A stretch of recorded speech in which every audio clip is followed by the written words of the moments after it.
بسم اللہ الرحمن الرحیم۔ السلام علیکم ناظرین کرام۔ یہ واقعہ داستان ایمان فروشوں سے لیا جا رہا ہے کہ جب صلاح الدین ایوبی حلب کا محاصرہ چھوڑ کر واپس پیچھے ہٹا اور ریمنڈ نامی صلیبی کمانڈر اپنی فوج کو لے کر واپس چلا گیا اور وہ جنگ نہ کی۔ ارستان ایک پہاڑی سلسلے کا نام تھا۔ ریمنڈ کو اس میں سے گزر کر آنا تھا۔ ریمنڈ کی پیش قدمی کا راستہ اس کے پلان کے مطابق موزوں تھا۔ وہ ہماتا تک پہنچ کر سلطان ایوبی کے عقب کے لیے اور رسد وغیرہ کے راستوں کے لیے خطرہ بن سکتا تھا۔ پھر صورتحال یہ ہو جانی تھی کہ سلطان صلاح الدین ایوبی حلب کی فوج اور ریمنڈ کی فوج، جو یقیناً برتر اور تعداد میں صلاح الدین کی فوج سے زیادہ تھی، کے درمیان پس جاتا۔ اس نے دوسرا اقدام یہ کیا کہ حلب کا محاصرہ اٹھا دیا اور اسی نے ان دستوں کو کسی اور سمت روانہ کر دیا۔ خود ارستان کی طرف چلا گیا۔ وہاں کی چوٹیوں پر برف پڑی ہوئی تھی۔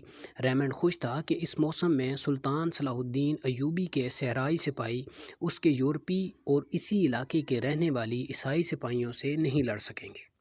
مگر وہ آگے آیا تو برف پوش پہاڑی سلسلہ کو سے اس پر تیر برسنے لگے۔ یہ اس کے لیے بلائے ناگہانی تھی۔ اس نے لڑے بغیر اپنی فوج پیچھے ہٹا لی۔ اسے ہر جگہ گھات کا خطرہ محسوس ہو رہا تھا۔ وہ سلطان صلاح الدین ایوبی کے لڑنے کے انداز سے بہت اچھی طرح واقف تھا۔ اس نے بہت پیچھے ہٹ کر پڑاؤ ڈال دیا۔ وہ اپنے راستے پر نظر ثانی کرنا چاہتا تھا۔ موسم اور بگڑ گیا۔ بارشیں شروع ہو گئی۔ 7-8 دنوں میں گھوڑوں کا خشک چارہ ختم ہو گیا۔ اناج کی بھی ضرورت محسوس ہوئی۔ اس نے رسد کا انتظام نہایت اچھا رکھا تھا۔ وہاں تک اسے باقاعدگی سے رسد پہنچ رہی تھی، مگر کئی دن پیچھے سے رسد نہ آئی اور نہ ہی کوئی اطلاع آئی۔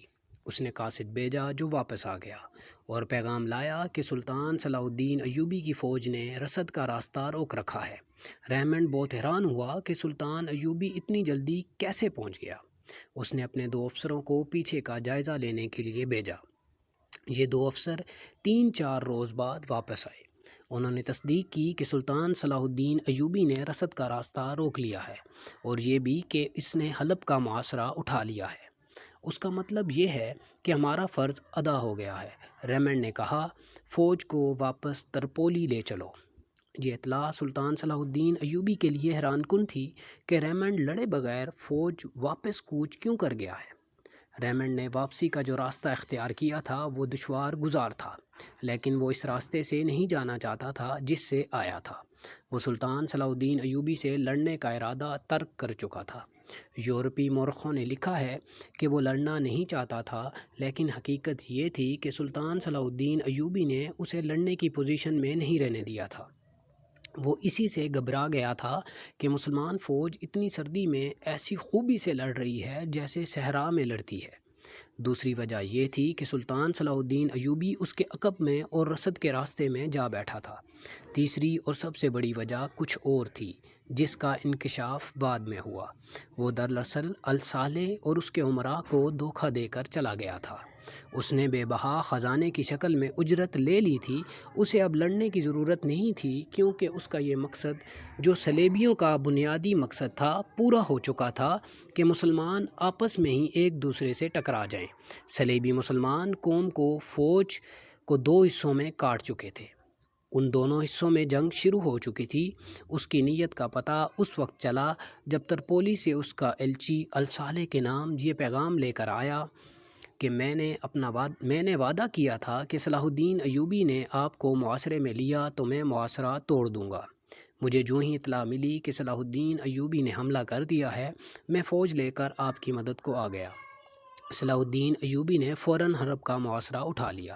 میں نے وعدہ پورا کر دیا ہے، لہٰذا ہمارا وہ فوجی معاہدہ ختم ہو گیا ہے جس کے تحت آپ نے مجھے سونا وغیرہ بھیجا تھا، اور اس کے عوض میں نے آپ کو محاصرے سے بچایا۔ میرے فوجی نمائندے اور مشیروں کو فوراً واپس بھیج دیا جائے۔ حلب والے سر پکڑ کر بیٹھ گئے۔ صلیبی انہیں ڈنک مار رہے تھے۔ 2 مورخوں نے لکھا ہے کہ ریمنڈ کو یہ خطرہ بھی نظر آنے لگا تھا کہ سلطان ایوبی اس کے دارالحکومت ترپولی پر حملہ کرے گا۔ چنانچہ اس نے اپنا دفاع مضبوط کرنا شروع کر دیا۔ الصالح ابھی نہ تجربہ کار تھا۔ اس کے 2 مشیروں نے اسے مشورہ دیا کہ وہ سلطان صلاح الدین ایوبی سے صلح کر لے مگر سیف الدین اور گمشتگین وغیرہ نے اسے مدد کا یقین دلا کر سمجھوتے اور صلح پر آمادہ نہ ہونے دیا۔